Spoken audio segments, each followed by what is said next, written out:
श्री शिवाय नमस्तभ्यम दोस्तों, जय श्री हरि विष्णु भगवान आप सबकी मनोकामनाएं पूरी करें। इसी कामना के साथ आज का वीडियो हम शुरू करते हैं।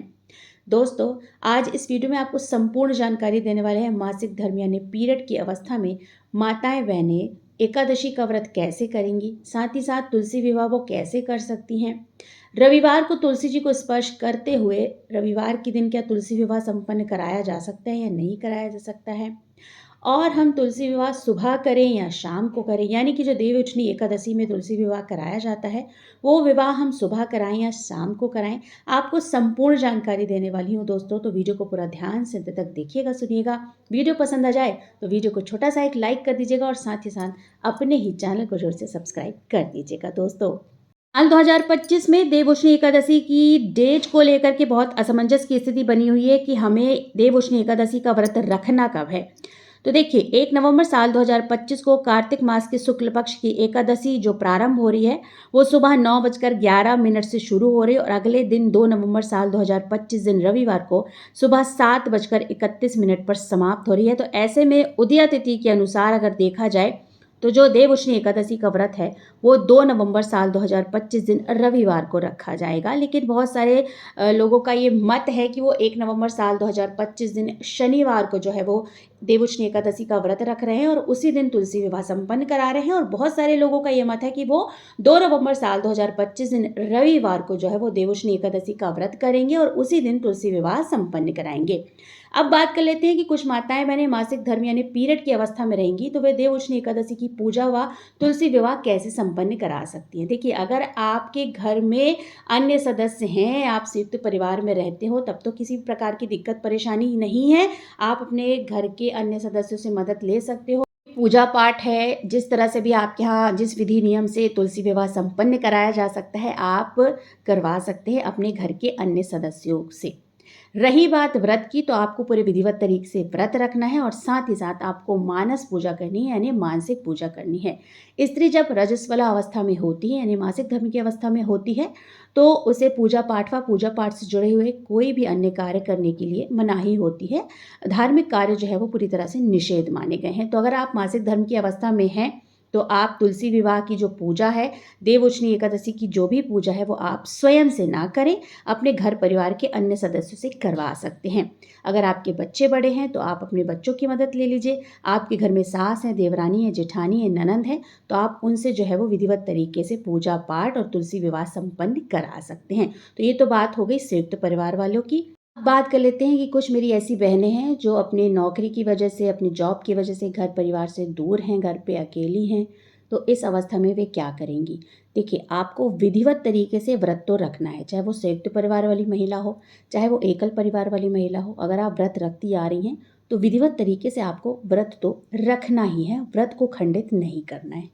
रही बात पूजा की और तुलसी विवाह संपन्न कराने की, तो अगर आपके अड़ोसी पड़ोसी से आपकी अच्छी बनती है, आपकी मदद वो पूजा के लिए कर सकते हैं, तो आप अपने अड़ोसी पड़ोसी से बोल सकते हैं, उनको अपनी अवस्था बता सकते हैं और पूजा पाठ संपन्न करवा सकते हैं। और पूजा पाठ के लिए देखिए ऐसे कोई मना भी नहीं करता है, तो आप उनसे मदद जो है वो ले सकते हैं। लेकिन अब ये भी संभव नहीं है, आप अपने अड़ोसी पड़ोसी से उतना ज़्यादा बातचीत नहीं करते हैं या आप उनसे किसी भी कारणवश जो है वो ये नहीं बोल पा रहे हैं, तो इस स्थिति में अगर आपके बच्चे बड़े हैं तो आप अपने बच्चों से जो है वो पूजा पाठ संपन्न करवा सकते हैं। लेकिन बच्चे भी छोटे हैं, पति को भी उतना समय नहीं है, तो इस स्थिति में आपको भगवान श्री हरि विष्णु और साथ ही साथ तुलसी माता को प्रणाम करते हुए कहना है कि हे माता तुलसी, हे भगवान श्री हरि विष्णु, मैं इस अवस्था में हूँ, आपको स्पर्श करते हुए पूजा पाठ नहीं कर सकती हूँ, तो मेरी मानस पूजा स्वीकार कीजिए। आने वाले साल में अगर मैं पूजा करने योग्य रही तो विधिवत तरीके से आपका पूजन करूंगी और तुलसी विवाह संपन्न कराऊंगी। ऐसा आपको दूर से ही प्रणाम करते हुए मानस पूजा करनी है और प्रार्थना करनी है। आप भोग प्रसादी किसी के भी हाथों से चढ़वा सकते हैं। बच्चे छोटे हैं तब भी वो प्रसाद वगैरह तो भोग वगैरह तो चढ़ा ही सकते हैं।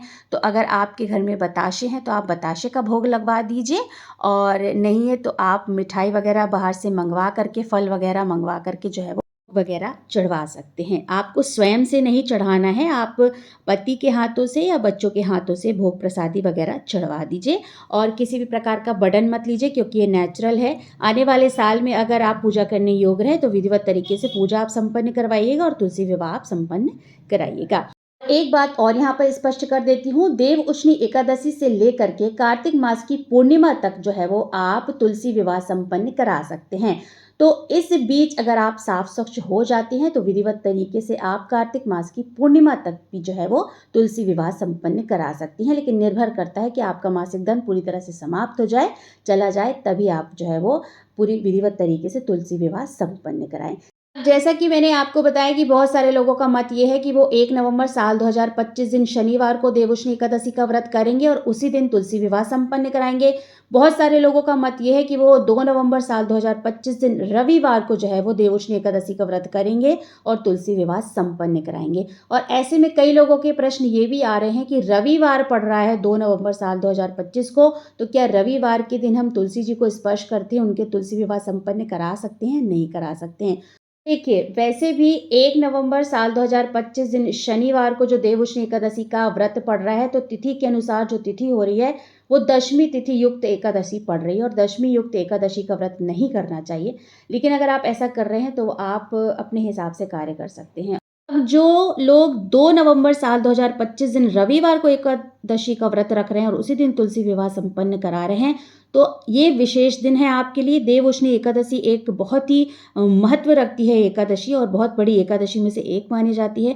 तो ये एक विशेष दिन है, तो विशेष दिन की यहाँ पर छूट है। कई लोग कह रहे हैं रविवार को तुलसी जी स्पर्श नहीं करना चाहिए। जी बिल्कुल नहीं करना चाहिए, लेकिन ये एक विशेष दिन भी है, तो इस दिन की एक प्रकार से छूट मिल जाती है। आप तुलसी जी का विवाह ही करा रहे हैं भगवान श्री हरि विष्णु या शालिग्राम जी से, तो ये एक प्रकार का विशेष दिन हो गया। और विशेष दिन अगर यहाँ पर आ रहा है तो वार जो है वो महत्व नहीं रखता है। तो विधिवत तरीके से आप रविवार को तुलसी जी को स्पर्श करते हुए तुलसी विवाह संपन्न करा सकते हैं। ऐसा भय मत लेके आइएगा कि आप तुलसी जी को स्पर्श करेंगे रविवार के दिन तो वो आपसे नाराज़ हो जाएंगी या किसी प्रकार का कोई श्राप वगैरह आपको मिल जाएगा। भय मत लेके आइएगा, बहुत ही विशेष दिन है। आप तुलसी जी का ब्याह ही करा रहे हैं भगवान शालिग्राम जी से और भगवान श्री हरि विष्णु से, तो ऐसे में वो प्रसन्न ही होंगे और आपको ढेर सारा आशीर्वाद प्रदान करेंगी।